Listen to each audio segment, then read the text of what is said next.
මේ අයගේ ජීවමාන සම්ප්‍රදායේ අත්දැකීම, ඒ අය ජේසුස් ක්‍රිස්තුස් වහන්සේව හමු වුණු ඇසුරු කළ සාක්ෂි දරපු අත්දැකීම ඒවයේ සටහන් වෙලා තියෙනවා.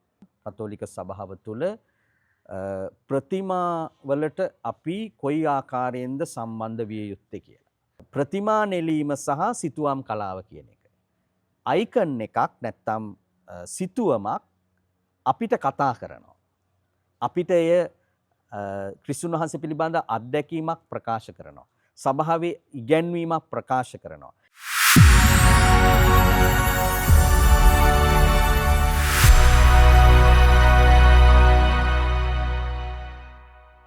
පාරිශුද්ධ කාර්මේල් දේවමාතාවන්ගේ පිහිට ආශිර්වාදය සමග ඔබ සැමට ජේසු පිහිටයි. අද දිනේත් මම රැඳී සිටින්නේ හලාවත පාරිශුද්ධ කාර්මේල් දේවමාතාවන්ගේ දේවස්ථානයේ එලිමහන් පරිශ්‍රයේ. මීට පෙර අපි කතා කරා මේ ප්‍රතිමාවේ තිබෙන ප්‍රාතිහාරයන් පිළිබඳව.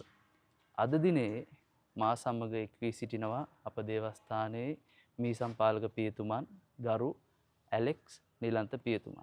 ඉතින් අද දවසේ අපි පෙරකී ලෙසම අපගේ මාතෘකාව වන්නේ ප්‍රතිමාවේ අනන්‍යතා ලක්ෂණ. පියතුමිනි ජේසු පිහිටයි. ජේසු පිහිටයි.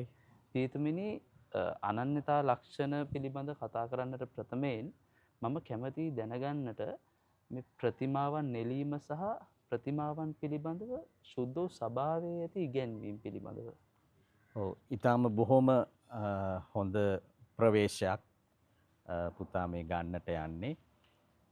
අපි අද දවසේ අපේ කතාංගයට පාදක වන පරිශුද්ධ කාර්මේල් දේවමාතාන් වහන්සේගේ ප්‍රතිමාවේ අනන්‍යතා ලක්ෂණ ගැන කතා කරන්න හොඳ ප්‍රවේශයක් හැටියට මා හිතනවා ඔබ ඇසූ ප්‍රශ්නයට පිළිතුරු දීම ඉතාම වැදගත් කියලා. සුදු සභාවේ පදනම හුදු ඉගැන්වීම් මාලාවක්වත් එහෙම නැත්නම් සුචරිතවාදී සදාචාරාත්මක ජීවිත ක්‍රමයකට හුරු කිරීමක්වත් පමණක් නෙවෙයි. එතනින් එහාට ගිය මහා පුළුල් අවකාශයක් තිබෙනවා ක්‍රිස්තියානිකාරයෙකුට.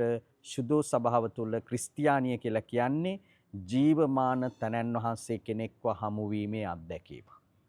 එතකොට ක්‍රිස්තියානියේ පදනම ඒ ජීවමාන තනන් වහන්සේව හමුවීම, ඇසුරු කිරීම සහ සාක්ෂි දැරීම කියන කාරණා මත තීරණය වෙනවා. එතකොට හැම ක්‍රිස්තියානිකාරයෙක්ම තමන්ගේ ජීවිතයේ ස්වාමියාණන් හැටියට ජේසුස් ක්‍රිස්තුන් වහන්සේවයි පිළිගන්නේ. ජේසුස් ක්‍රිස්තුන් වහන්සේ තුලින් දෙවියන් වහන්සේට උතුම් වන්දනාව නමස්කාරය තමයි පුද කරන්නේ. ඒ ජීවමාන තනන් වහන්සේව ඇසුරු කරනවා කියලා කියන්නේ විශේෂයෙන්ම දිව්‍ය සප්‍රසාදය තුල සහ දේව වචනය තුල අපි උන්වහන්සේව හමු වෙනවා, උන්වහන්සේව ඇසුරු කරනවා, ඒ වගේම අපි උන්වහන්සේ වෙනුවෙන් සාක්ෂි දරන ජීවිතයකට හුරු වෙනවා. එතකොට ක්‍රිස්තියානිය මේ කියන මහා අරමුණට, විශාල අරමුණට ලං වෙන්න සභාවේ සුද්ධ ලියවිල්ල, සභාවේ දේව ධර්මය, සභාවේ මන්ත්‍රණ සභා සහ සුද්ධෝත්තම පියතුමන්ලගේ ඉගැන්වීම්, සභාවේ ජීවමාන සම්ප්‍රදාය, ඒ වගේම සභාවේ රදගුරු පදවි තුල රදගුරුතුමන්ලාගේ ඉගැන්වීම් සහ සමස්ත විශ්වාසයේ සංඝයේ අත්දැකීම පදනම් වෙනවා. ඒ අනුව සභාව අපිට කියනවා කතෝලික සභාව තුල ප්‍රතිමා වලට අපි කොයි ආකාරයෙන්ද සම්බන්ධ විය යුත්තේ කියලා. සහ ප්‍රතිමා වලින් නිරූපණය කරනු ලබන ඒ ශුද්ධවන්ත චරිත එක්ක මොන වගේ ගනුදෙනුවක්ද අපි අතර තියෙන්න ඕන කියලා. ඒකෙදි තේරුම් ගත යුතු ලතින් වචන දෙකක් තිබෙනවා. එකක් තමයි ලත්‍රියා කියන වචනේ. මේ ලත්‍රියා කියන සංකල්පයේ වචනයක් විතරනේ, මේක සංකල්පයක්, ඉගැන්වීමක්.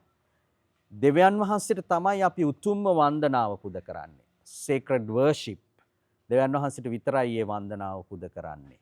නමුත් තව සංකල්පයක් තියෙනවා දූලියා කියලා. ඒකේ තේරුම තමයි ගෞරවාදරය දැක්වීම. ඒ කියන්නේ අපි ශුද්ධවන්තයෙකුට සහ දේව දූතයන්ට අපේ ගෞරවාදරය පිරිනමනවා. අපේ ගෞරවය පිරිනමනවා. ඒ අය අපේ ගෞරවයට පාත්‍ර වෙනවා. හැබැයි ඒ වන්දනාවෙන් වෙනස්. ලත්‍රියා කියන වචනයෙන් දෙවියන් වහන්සේට විතරක් වෙන් කරන ලද sacred worship නැත්නම් ශුද්ධ වූ වන්දනාව දේව වන්දනාව මේ කියන දූලියා කියන සංකල්පයෙන් ශුද්ධවන්තයින්ට සහ දේවදූතයින්ට දක්වන අපේ ගෞරවය. හැබැයි මේ දූලියා කියන වචනයට තව විශේෂණ පදයක් එකතු කරලා හයිපර්දූලියා කියලා concept එකක් තියෙනවා. ඒ හයිපර්දූලියා කියලා කියන්නේ අති ගෞරවය පිරනමන අත්දැකීම. එය ඇත්තටම සුදෝ සභාවේ සාන්තුවරුන් අතර විශේෂ තැනක් ගන්නා භාග්‍යවත් කන්‍යමරියතුමියට පිරිනමනවා. එතකොට අපි ලත්‍රියා කියන සංකල්පයෙන් දෙවියන් වහන්සේට උතුම් වන්දනාව පුද කරද්දී සාන්තුවරුන්ට අපි දූලියා කියන සංකල්පය සහ ඉගැන්වීම තුළ ඉඳගෙන ගෞරවාදරය දක්වද්දී දේවමාතාන් වහන්සේට හයිපදූලියා අති ගෞරවය දක්වනවා. ඒ අනුව සුද්ධෝ සභාව ජීවමාන සම්ප්‍රදාය කියන්නේ සුද්ධෝ සභාව ආරම්භයේ සිටම මේ කියන සංකල්පයන් පිළිබඳව පැහැදිලිව සභාවේ ඉගැන්වීම් තුළ ප්‍රකාශ කරනවා. අපි දන්නවා ක්‍රිස්තු වර්ෂ 4 වන සියවස වෙනකොට සුද්ධෝ සභාවේ මේ ප්‍රතිමා සහ සිතුවම් කලාව පිළිබඳ විශේෂ අවධානයට ලක් වෙනවා. මුලින්ම අපි දකිනවා පීඩනයට ලක්වුණු ක්‍රිස්තියානිකාරයින්. මුල් සියවස් 3 තුල ක්‍රිස්තු වර්ෂ 1 සිට ජේසුස් ක්‍රිස්තුන් වහන්සේගේ උපත සිදු වූවා නම් උන්වහන්සේගේ මරණය ක්‍රිස්තු වර්ෂ 30ත් 33ත් අතර කාලය තුල සිදු වුණා නම් ඉන්පසුව පළමු සියවසේ ඉඳලා ක්‍රිස්තු වර්ෂ 313 වෙනකන් සභාව මුහුණ දුන්නු පීඩන සමය ඇතුලේ සභාව සැඟවී තමයි මේ විශ්වාසයේ අත්දැකීම ජීවත් කළේ. එතකොට ඒ අයට අවශ්‍ය වුණා ඒ අය අර මම මුලින් කතා කළ ජීවමාන තැනැන් වහන්සේ කෙනෙක්ව හමු ඇසුරු කළ සාක්ෂි දරපු අත්දැකීම යම් යම් තැන්වල සටහන් කර තබන්න. ඒ අය ඒ සටහන් කර තැබීමේදී විශේෂයෙන්ම ප්‍රයෝජනයට ගත්තා කැටකෝම්ස් කියන මේ රහසිගත ගුහාවන් වැනි සැඟවී සිටින්නට පුළුවන් පරිශ්‍රයන්. ඒ තැන්වල ඒ අය හරිම ප්‍රවේශමෙන් චිත්‍රයට නැගුවා ධර්මෝපදේශමය වටිනාකමක් ඇතිව සභාවේ සුවිශේෂී සිදුවීම්. ඒ අනුව අපි දකිනවා අදටත් ඉතාලියට ගියොත් රෝමයට ගියොත් අපිට දකින්නට පුළුවන් ඒ පැරණි කැටකෝම්ස් තුල ඒවා ඇතුලේ ඒවායේ සටහන් කර තිබෙන ඒවායේ ඇඳ තිබෙන සිතුවම් වලින් එක පැත්තකින් අපිට සභා ඉතිහාසය දැනගන්න විතරක් නෙමෙයි මේ අයගේ ජීවමාන සම්ප්‍රදායේ අත්දැකීම ඒ අය ජේසුස් ක්‍රිස්තුස් වහන්සේව හමු වුණු ඇසුරු කළ සාක්ෂි දරපු අත්දැකීම ඒවායේ සටහන් වෙලා තියෙනවා. ඊට පස්සේ අපිට හමු වෙනවා ප්‍රතිමා නෙලීමට පෙර තවත් සම්ප්‍රදායක්. මා කතා කළ මේ කැටකුම් කලාවට අමතරව අයිකොනෝග්‍රැෆි කියලා අපි කියනවා සිතුවම් කලාව. ඇත්තටම ප්‍රතිමා කලාවටත් වඩා පැරණි සිතුවම් කලාව. අයිකොනෝග්‍රැෆි කියන එක. ඇත්තටම මේ අයිකන් එකක් කියලා කියන්නේ නිකං චිත්‍රයක් පින්තූරයක් නෙවෙයි. ඒ ඇතුලේ සංකේතාත්මක භාෂාවක් තියෙනවා. ඒ ඇතුලේ දේවධර්මික කතන්දරයක් තියෙනවා. අපිට පොතක් ලියලා උගන්වන්න ඕන ඉගැන්වීම් සමුදායක් හුදු මේ කියන අයිකන් එකක නැත්තම් සිතුවමකින් අපිට ඉගෙන ගන්න පුළුවන්. එතකොට ඒ අනුව සුදෝ සභාවේ 4 වෙනි 5 වෙනි සියවස් වෙනකොට මේ අයිකනෝග්‍රැෆි කියන එක ඉතාම ප්‍රචලිතව තිබුණා. ඒට සමගාමීවම ප්‍රතිමා නෙලීමේ ශිල්පයත් ආරම්භ වෙනවා. හැබැයි මේ දෙකේ පැහැදිලි වෙනසක් තියෙනවා. ප්‍රතිමා නෙලීම සහ සිතුවම් කලාව කියන එක. අයිකන් එකක් නැත්තම් සිතුවමක් අපිට කතා කරනවා. අපිට එය ක්‍රිස්තුන් වහන්සේ පිළිබඳ අත්දැකීමක් ප්‍රකාශ කරනවා. සභාවේ ඉගැන්වීමක් ප්‍රකාශ කරනවා. ඒකේ රේකීය නිර්මාණයන් සහ භාවිතා කර තිබෙන වර්ණයන් සහ ඒ කියන සිතුවමට පාදක වෙන පුද්ගලයාගේ ඉරියව් සහ එයාගේ භාවමය ප්‍රකාශයන් තුලින් අපිට දේවධර්මික ගැඹුරු පණිවිඩයක් අපිට කතා කරනවා. ප්‍රතිමා කලාවේදී ඊට වඩා වෙනස්. අපි ප්‍රතිමාවක් ඉදිරිපිටට ගිහිල්ලා කතා කරනවා. සිතුවමක් අපිට කතා කරනවා. අපි ප්‍රතිමාවකට කතා කරනවා. හැබැයි මේක ඊටාම පැහැදිලිව තේරුම් ගන්නට ඕන අර මේ කාලේ පොදුවේ ඊටාම බාල සහ සිල්ලර චෝදනාවක් නගනවා මේ මූලධර්මවාදී කණ්ඩායම් කතෝලික සභාවට විශේෂයෙන්ම කතෝලික සභාව රූප වන්දනාව කරනවා කියලා. ඇත්තටම මාර මුලින් පැහැදිලි කරපු ඉගැන්වීම ලත්‍රියා දූලියා සහ හයිපර් දූලියා කියන මේ සංකල්ප තුන සහ සභාවේ මුල් යුගයේ ප්‍රතිමාවන් සහ සිතුවම් කලාව පිළිබඳ දැක් වූ ආකල්පය ගැන විමසා බලද්දී අපිට පැහැදිලි වෙනවා සභාවට පැහැදිලි දැක්මක් තිබෙනවා. සභාව මේ විශ්වය තුල මේ මැවිල්ල තුල තියෙන සියලු යහපත අගය කරන ගමන්ම මේ ජේසුස් ක්‍රිස්තුස් වහන්සේගේ සුභාරංචිය ප්‍රකාශ කරන්නත් ඒ ගැලවීමේ කතන්දරය ලොවට ගෙනියන්නත් ඒ ගැලවීමේ කතන්දරයට පාදක වෙච්ච චරිත අපිට මේ මහ පොළොව මත ආදර්ශමත් චරිත ලෙස උදව් කරගන්නත් ඒ අයට අපි දක්වන ගෞරවය සහ ඒ අයගේ මැදහත් සරණේ පැතීම තුළ අප ලබන ආශිර්වාද ගැනත් සභාවට ඉතාම පැහැදිලි ඉගැන්වීමක් තිබෙනවා. ඒක මේ අද ඊයක පටන් ගත්තු දෙයක් නෙමෙයි. මුල් යුගයේ සිටම මා පුංචි එක එවැනි සිදුවීමක් ගැන කියන්නම්. ක්‍රිස්තු වර්ෂ 40 පමණ කාලයේ තුල ඒ කාලය තුල දේවමාතන් වහන්සේ ජීවතුන් අතර හිටියා. ජේසුගේ මරණයෙන් පස්සෙත් ජාකොබ්තුමා අද ඔය ස්පාඤ්ඤය කියන ප්‍රදේශයට ධර්ම ප්‍රචාරය සඳහා යනවා. ස්පාඤ්ඤයේ හිටපු අන්තවාදී පිරිස් සුදෝ ජාකොබ්තුමාට අපි සන්තියාගෝ අපොස්තුලතුමා කියලා කියන්නේ එතුමාට සෑහෙන්න බාධා කරනවා. එතුමාගේ දූත මෙහෙවරට. නමුත් මේ ජාකොබ් අපොස්තුලතුමා අධෛර්යයටපත් වෙලා යාඥා කරනවා. ඇත්තටම අධෛර්යයටපත් වෙලා යාඥා කරන්නේ. යාඥාවත් අධෛර්ය යාඥාවක්. හැබැයි මේ ජාකොබ් අපොස්තුලතුමා දකින්නවා යාඥාව අවසන් වෙද්දී තිරුවාන කුළුණක් මත දේවමාතාන් වහන්සේ දර්ශනය වෙනවා.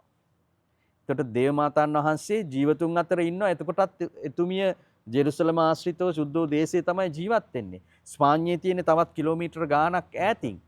එතකොට අපි අදටත් ඒ සිද්ධාස්ථානය Our Lady of the Pillar කියලා කියනවා ස්පාඤ්ඤයේ තියෙන.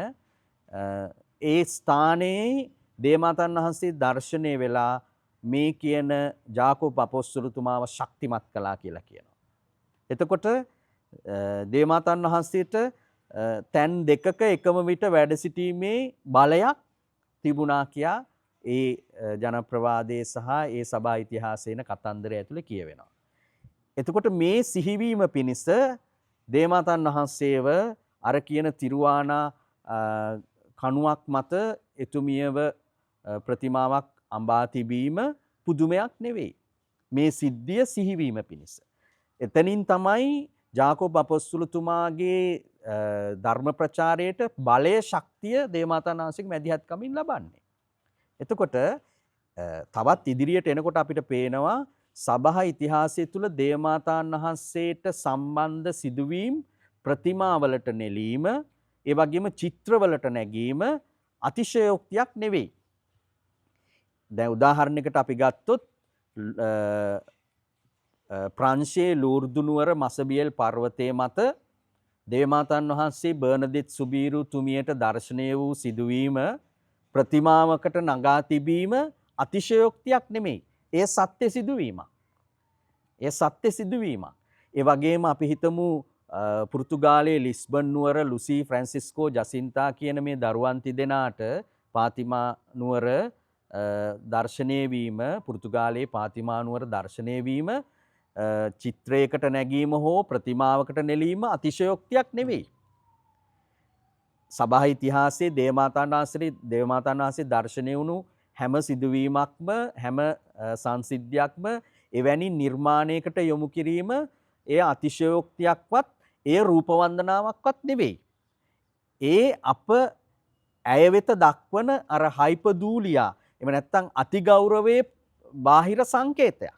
හැබැයි මේ සංකේතය ඇතුලේ සැඟවී තිබෙන මිස්ට්‍රි එක අභිරහස්මක වැඩ සිටීම සහ දෙවියන් වහන්සේගේ අභිරහස්මක සැලැස්ම තමයි අපේ භාවනාවට ධ්‍යානපර යාඥාවට පාත්‍ර වෙන්නේ. අපි හුදු සංකේතයක් දිහා බලලා එතනින් S2 වහලා කතන්දර ඉවර කරන ධර්මයක් නෙවෙයි. ඒ ප්‍රතිමාව දැකලා S2 වහගද්දී එතනින් එහාට වචනවලට හරවන්න බැරි අත්දැකීමක්, ආත්මික අත්දැකීමක් දෙවියන් වහන්සේ වෙත එසවෙනවා. ඒ නිසා දේවමාතාවන් වහන්සේගේ හෝ ශුද්ධවන්තයින්ගේ ප්‍රතිමා නෙලීම පිළිබඳව සභාව පැහැදිලිව මේ කියන ඉගැන්වීම මත පිහිටා සිටිනවා. ඒ නිසා කතෝලික සභාවේ ප්‍රතිමාවක් නෙලීම සම්බන්ධ විශේෂ උපදෙස් තියෙනවා. ප්‍රතිමාවක් නෙලීමට භාවිතා කරන අමුද්‍රව්‍ය පිළිබඳව විශේෂ උපදෙස් තියෙනවා. ප්‍රතිමාවක තිබිය යුතු විශේෂ අනන්‍යතා ලක්ෂණ පිළිබඳ පැහැදිලි ඉගැන්වීම් සභාව තුළ තියෙනවා. විශේෂයෙන්ම දෙවන වතිකාන සමුළුවෙන් පස්සේ දේව වන්දනාව සහ සක්‍රමේන්තු නොවන අනෙකුත් සැමරුම් සම්බන්ධ දීලා තියෙන උපදෙස් මාලාවට සමගාමීව කලින් කලට සුද්ධාසනය විසින් නිකුත් කරපු ඉගැන්වීම් තියෙනවා. එතකොට ඒවා අනුව අපිට පැහැදිලි වෙනවා ප්‍රතිමා නෙලීම සහ ප්‍රතිමා කලාව, ඒ වගේම ප්‍රතිමා එක්ක ක්‍රිස්තියානිකාරයෝ කතෝලිකයෝ බැඳෙන විදිය පිළිබඳව අපිට පැහැදිලි ස්ථාවරයක් තිබෙනවා. ඒක නිකම් මේ එක පුද්ගලයාට හිතලු විදියට කරන දෙයක් නෙමෙයි. සභාවේ ගුරු බලයෙන් ඉගැන්වීමෙන් මේවා පිළිබඳ පැහැදිලිව ජනතාවගේ විශ්වාසයේ ගමනට මේවා උදව් වෙන හැටි පැහැදිලිව ප්‍රකාශ කරලා තියෙනවා. ඒ නිසා මම හිතනවා අපි මේ කතා කරන්න යන පරිශුද්ධ කාර්මේල් දේවමාතා වහන්සේගේ ප්‍රතිමාවේ අනන්‍යතා ලක්ෂණ අධ්‍යයනයේදීත් අපිට පැහැදිලි වෙනවා මේ කියන සභාවේ සම්ප්‍රදායේ ඉගැන්වීම් සහ සභාවේ ස්ථාවරය පැහැදිලිව මේ ප්‍රතිමාවට යොදාගෙන තිබෙනවා කියලා. මම හිතනවා මේ පිළිතුර ප්‍රමාණවත් කියලා. බොහොමත්ම ස්තුතියි පියතුමිනි. පියතුමිනි දැන් අපේ වස්තු බීජය ඇත්තටම මේ කතාංග සියල්ලම සහ මේ අපි රැඳී සිටින පරිශ්‍රයේ වස්තු බීජය තමයි පාරිශුද්ධ කාර්මේල් දේවමාතාවන්ගේ ප්‍රතිමාව. ඉතින් පියතුමිනි මේ ප්‍රතිමාව සම්බන්ධ මේ ප්‍රතිමා සංස්කෘතිය නැත්නම් මේ ප්‍රතිමාව ඇත්තටම අපිට මේ කොහෙන්ද අපි ඒක ඉතිහාසය ඉගෙන ගත්තා. නමුත් මේ ප්‍රතිමාවේ පැවැත්ම කොහොමද පියතුමිනි වෙන්නේ? ඇත්තටම මම ඔබට කිව්වා අර අයිකනෝග්‍රැෆි කියලා සභාවේ ශුද්ධෝ සිතුවම් කලාවක් තිබෙනවා කියලා. ඇත්තටම මම ඒකට කැමති ශුද්ධෝ නැත්නම් සේක්‍රඩ් අයිකනෝග්‍රැෆි කියලා කියන්නේ. මොකද ඒක ඇතුළෙත් දෙවියන් වහන්සේ අපිට කතා කරනවා. ජේසුස් ක්‍රිස්තුස් වහන්සේ අපිට කතා කරනවා. ශුද්ධෝ සභාව අපිට කතා කරනවා. එතකොට මේ කියන පරිශුද්ධ කාර්මේල් දේවමාතා බැතිය සහ පරිශුද්ධ කාර්මේල් දේවමාතාන් වහන්සේගේ ප්‍රතිමා නෙලීමට ගුරුකට ගත්තු ඉපැරණි සිතුවමක් සභා සම්ප්‍රදාය අපට හමු වෙනවා. ක්‍රිස්තු වර්ෂ 13 වන සියවසට අයිති සිතුවමක්. එතකොට ඒ සිතුවම අපි කියනවා ලා බ්‍රූනා කියලා.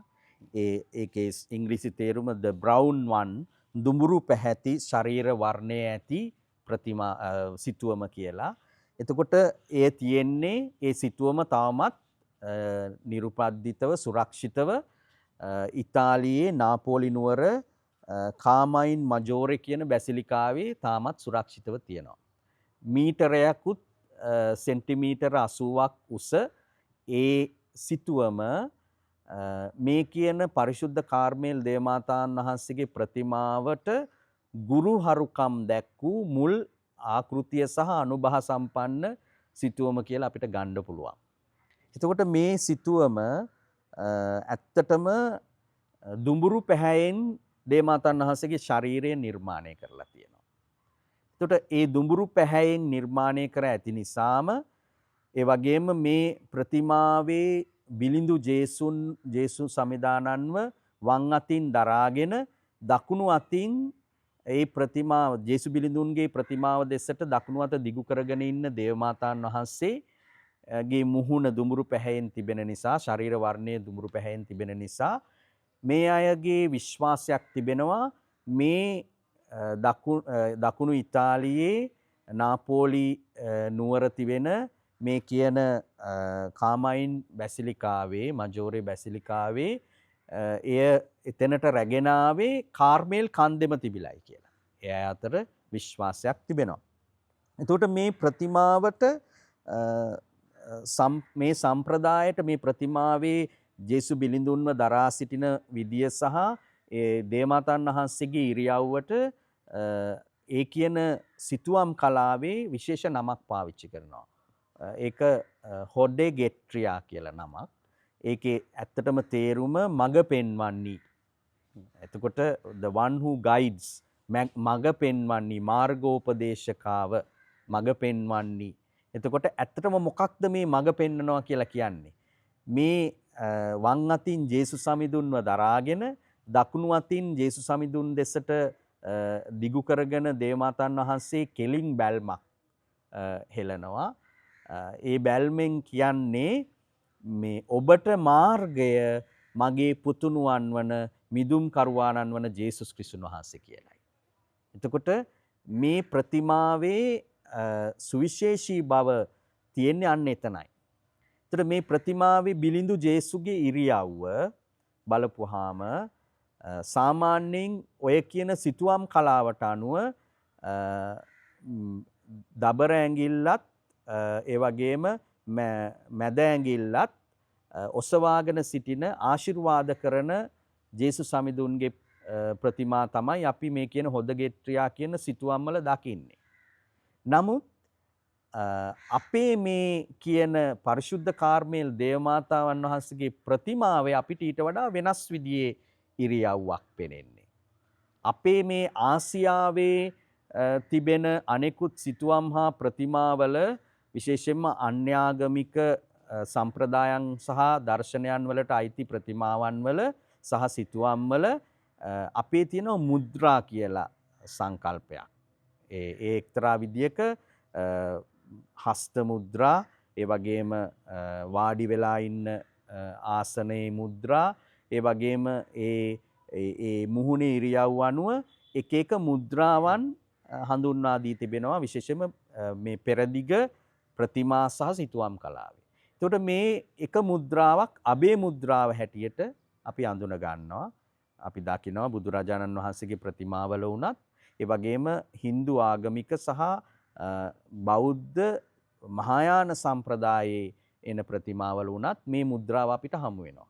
එතකොට මේ අපි සතුව තිබෙන මේ පරිශුද්ධ කාර්මේල් දේවමාතාන් වහන්සේගේ ප්‍රතිමාවේ බිලිඳු ජේසුගේ මුද්‍රාවත් අර ආශිර්වාද කරන මුද්‍රාවකට වඩා අබේ මුද්‍රාවට සමීපයි කියලා අපිට හඳුන ගන්න පුළුවන්.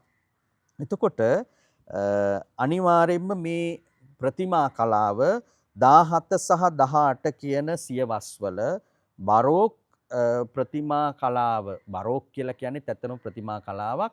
ඒ ප්‍රතිමා කලාවේ තියෙන ශෛලීන් එක්ක මේ අපේ පරිශුද්ධ කාර්මේල් දේවමාතාවන්ගේ ප්‍රතිමාවේ යම් නොගැලපීම් ගොඩක් තිබෙනවා.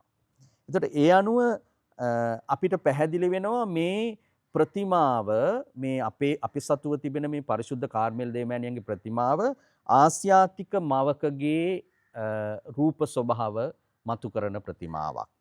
ඒ නිසා ඉන්දියානු ආభాෂය තිබෙන බවට අපිට ලක්ෂණ පැහැදිලිව පේන්න තියෙනවා. ඉන්දියානු සම්ප්‍රදායට නැත්තම් විශේෂයෙන්ම ප්‍රතිමා නෙලීම සම්බන්ධව ආසියාතික රටවල් වල තිබුණු යම් ක්‍රමවේද සම්ප්‍රදායන් ගුරුකොට ගත්තු ප්‍රතිමාවක් කියලා අපිට පැහැදිලි වෙනවා. එතකොට දේවමාතන් වහන්සේගේ අංගපසංග නිර්මාණය කර තිබෙන ආකාරය, විශේෂයෙන්ම එතුමියගේ කෙස් වැටිය, අපේ මේ ප්‍රතිමාවේ ඒ සුන්දරත්වය අපිට ගොඩක් වෙලාට දකින්නට නොලැබෙන්නේ මේ ප්‍රතිමාවට අපි බොහෝ ඇඳුම් ආයිත්තම් සහ ආභරණ පළඳවා තිබෙන නිසා. ඒක අපේ ගෞරවය සහ ආදරය නිසා අපි කරන දෙයක්. නමුත් ඇත්තටම මේ ප්‍රතිමාවේ ඒ කියන ආභරණ සහ ඇඳුම් ආයිත්තම් ඉවත් කළ විට අපිට හමු වෙනවා මේ ප්‍රතිමාවේ සැබෑ ස්වરૂපය. ඒ සැබෑ ස්වરૂපය අධ්‍යයනය කරද්දී අපිට පේනවා දේවමාතන් වහන්සේගේ කෙස් වැටිය දීර්ඝ කෙස් වැටියක්. සාමාන්‍යයෙන් අපි යුරෝපීය සම්ප්‍රදායන් සහ ඔය කියන බරෝක් සම්ප්‍රදාය අනුව නිර්මාණය කළ ප්‍රතිමාවල හිස ආවරණය කරලායි තිබෙන්නේ. කෙස් වැටිය අපිට පේන්නේ නැහැ. නමුත් මේ ප්‍රතිමාවේ කෙස් වැටිය පැහැදිලිව පේනවා. ඒ වගේම ස්වභාවික ප්‍රතිමාවක් හැටියට. එතකොට අපි දකිනවා ලංකාවේ ප්‍රතිමා නෙලන විශේෂම අමුද්‍රව්‍යයන් අතර වැඩිපුරම අපිට දකින්නට ලැබෙන්නේ ශෛලමය ප්‍රතිමා. එතකොට කළු ගලෙන් නිමවන ලද ප්‍රතිමා. එහෙම නැත්නම් අපිට හමු වෙනවා ලෝකඩ ප්‍රතිමා. ඊට අමතරව අපිට හමු වෙන ජනප්‍රියම සහ ප්‍රචලිතම මාධ්‍ය තමයි දැවමය ප්‍රතිමා. ඒතර මේක දැවමය ප්‍රතිමාවක්. ඒතර මේ දැවම ප්‍රතිමාවේ සෝභා ධර්මයට මුල් තැන දීලා ස්වභාවයට මුල් තැන දීලා දේව ධර්මයට වඩා මා අර කියපු සිතුවම් කලාවේ සහ ඒ වගේම අර කතා කරපු සභාවේ ඉගැන්වීම් මත පදනම්ම යම් යම් සම්ප්‍රදායන් ගුරු කොට ගත්තත් මේ ප්‍රතිමාවේ ප්‍රකටවම ප්‍රචලිතවම අපිට පේන්නේ මුලටම ප්‍රමුඛතාවය ගන්නේ සෝභා ධර්මයයි. දේව ධර්මයට වඩා ස්වභාවික අම්මා කෙනෙක් ආසියාතික මවක් දරුවෙකුව හොවාගෙන ඉන්න ආකාරය. එතකොට ඒ ප්‍රතිමාව තැන් දෙකකින් වෙන් කරන්න පුළුවන්. කොටස් දෙකකට කොටස් ඇත්තටම කොටස් තුනකට වෙන් වෙනවා තැන් දෙකකින්. එකක් තමයි පාදම අපි ඒකට ලස්සන වචනයක් හැටියට පාවිච්චි කරොත් එහෙම ඒක ගෞරවාන්විතව අපි දකිනවා ඒ පාදමේ පිහිටා තිබෙනවා දේවදූත රූප පහක්. දේවදූතයන්ගේ රූප පහක් එහි නෙලා තිබෙනවා. එතකොට මේ කියන පාද පේසාවයි අර වචනේ නියම වචනය. පාද පේසාවේ දේව රූප පහක් නෙලා තිබෙනවා. ඒ කොටස වෙන් කරන්න පුළුවන් ප්‍රතිමාවේ. එතකොට ඒ කොටස එක්ක අපිට බලපුවාම පැහැදිලි වෙනවා ඒ කොටසයි දේවමාතාන් වහන්සේගේ ප්‍රතිමාව ජේසු බිලිඳුන්වත් වෙන් කරලා ගන්න පුළුවන් වෙනමම. එතකොට ජේසු බිලිඳුන්ව අපිට පුළුවන් වම් අත මත දේවමාතාන් වහන්සේගේ වම් අත මත සිරස් අතට සිටවන්නත් පුළුවන්. අත් දෙක මෙහෙම තිබෙන නිසා මේ ආකාරයෙන් තිබෙන නිසා අපිට පුළුවන් දේවමාතාන් වහන්සේගේ දෑත් මත නැලවෙන බිලිඳෙක් හැටියට ජේසු බිලිඳුන්ව ස්ථාපිත කරන්නත් පුළුවන්. එතකොට මේ ආකාරයෙන් බලපුවාම අඩි 3කට ආසන්න ප්‍රමාණයක් උසයි මේ ප්‍රතිමාව පාදමෙන් වෙන් කරපුවාම. එතකොට අපිට පැහැදිලි වෙනවා වඩාත් පරිපූර්ණ ස්ත්‍රීත්වයක් ඒ වගේම දරුසෙනෙහස නොසැලෙන කාන්තා දිරිය සහ ඒ ආශ්‍රිතව කාන්තාවකගේ ස්වභාවික පෙනුම ඉස්මතු කරනවා ඉන්දීය සම්ප්‍රදායේ හැඩතලයන් එක්ක. එතකොට අපිට පැහැදිලි මේ ප්‍රතිමාව විශේෂිත ප්‍රතිමාවක්. හලාවත රදගුරු ප්‍රථම රදගුරුතුමන්ව සිටි අතිතුම් එඩ්මන් පීරිස් රදගුරුතුමාගේ ගවේෂණ වලින් සහ ඒ වගේම හලාවත මෙහිදී මම විශේෂයෙන් සඳහන් කරනවා හලාවත පුරවරයෙන් බිහි වුණු විද්වතෙක් වන නිමල් කුරේරා මහත්මයා. එතුමත් විශේෂ අධ්‍යයනයක් කර තිබෙනවා මේ ප්‍රතිමාව සම්බන්ධව. ඒ සියලු දේ හදාරද්දී අපිට පැහැදිලි වෙනවා මේ ප්‍රතිමාව සුවිශේෂී ප්‍රතිමාවක්. හැම ප්‍රතිමාවකම සුවිශේෂී බවක් තිබෙනවා. හැබැයි මේ දැවමය ප්‍රතිමාවන් අතර ලංකාවේ එවැනි දැවමය නිර්මාණ ප්‍රතිමාවන් තියෙන ඉතාම ස්වල්පයක්. අපි නිකන් හිතුවොත් මරදමඩු සිද්ධස්ථානයේ ඒ වගේම තලවිල සාන්තානා සිද්ධස්ථානයේ මාතර සිද්ධස්ථානයේ ඒ වගේම ලංකාවේ තවත් යාපනයේ රදගුරු පදවිය සතුව එවැනි ප්‍රතිමා කීපයක් තිබෙනවා. දැවමය ප්‍රතිමා. හැබැයි මේ ප්‍රතිමාවේ ඒ කියන අන් ප්‍රතිමා සියල්ලේම යම් යම් සමානකම් පෙනෙන්න තිබුණත් මේ ප්‍රතිමාවේ ඒ සමානකම් එක්ක යා නොවන යම් අනන්‍යතා ලක්ෂණ හැටියට අර මා මුලින් කියපු සෝභා ධර්මයට මුල් තැන දීපු ඒ ස්වභාවය අපිට දකින්න පුළුවන්. ඒ වගේම තවත් විශේෂ දෙයක් තියෙනවා මේ වඩාත් යථාර්ථවාදී වෙන්න හදලා තියෙනවා මේ මූර්ති ශිල්පියා. එයා යථාර්ථවාදී ශිල්පියෙක්. එයා ගුඩවාදී ඒ වගේම අභිරහස්මක පැත්තට වඩා එයා යථාර්ථවාදයත් එක්ක එකමුතු වෙච්ච නිර්මාණ ශිල්පියෙක්. ඔය නෙලන්නේ ඒ පිළිවෙලටයි. ඒ නිසා මේ දෙස බලන කෙනා මේ දෙස බලා යදින කෙනාට මුණ ගැහෙන්නේ බැතිමතාට දර්ශනය කරන්න පුළුවන් වෙන්නේ දාරක ප්‍රේමයෙන් තමාව වැළඳ ගන්න අම්මා කෙනෙක්. ඒ විතරක් නෙමෙයි බිලිඳු ජේසුව ආදරයෙන් හුවාගෙන ඉන්නවා වගේම අනිත් එතුමියට යාඥා කරන අනිත් කෙනා එතුමිය ඉදිරියේ පෙනී සිටින කෙනා මැදිහත්කම අයදින කෙනාවත් ඒ තුරුලටම ගන්න බලාගෙන ඉන්න අම්මා කෙනෙක් වගේ පරිශුද්ධ කාර්මේල් දේවමාතාන් වහන්සේගේ ප්‍රතිමාව අපිට පේන්නේ. ඒ නිසා මම තවත් විශේෂ දෙයක් කියන්න ඕන මේ ප්‍රතිමාව පරිශුද්ධ කාර්මේල් දේවමාතාන් වහන්සේගේ ප්‍රතිමාවක් වුණාට මේකේ කාර්මේල් සලු ධාතුව කොහෙවත් නැහැ. මුලදිවත් ඒක තිබිලා නැහැ. එතකොට මේ ප්‍රතිමාව කාර්මේල් මාතාවන්ගේ ප්‍රතිමාවක් කියලා කියන්නේ කොහොමද කියන එක ගැන අපි ඊළඟ කතාංගයේදී ඒ ගැන අධ්‍යයනය කරමු. අද දිනේ මම හිතනවා ඔබට ඉතාමත් පැහැදිලි දසුනක් මැවෙන්නට ඇති මේ ප්‍රතිමා කලාව සහ ඒ ප්‍රතිමාවන් පිළිබඳව ශුද්ධෝ ස්වභාවයේ ගැන්වීම පිළිබඳව. ඉතින් ආදරණීය පියතුමා කිව්වා වගේම අපි ඊළඟ කතාංගයෙන් ඔබට ගෙනෙන්නම් මේ පාරිශුද්ධ කාර්මේල් දේවමාතා ප්‍රතිමාව කාර්මේල් දේවමාතාවන්ගේ ප්‍රතිමාවක් වන්නේ කෙසේද කියන එක. ඉතින් මා ඉතාමත් ආදරෙන් මතක් කරනවා අපේ පෙර කතාංගයන් ඔබ නරඹා තිබුණා. ඒවට අදහස් යෝජනා අපි දැක්කා. ඒ වගේ මේවා අන් අය සමග බෙදාගෙන තිබුණා.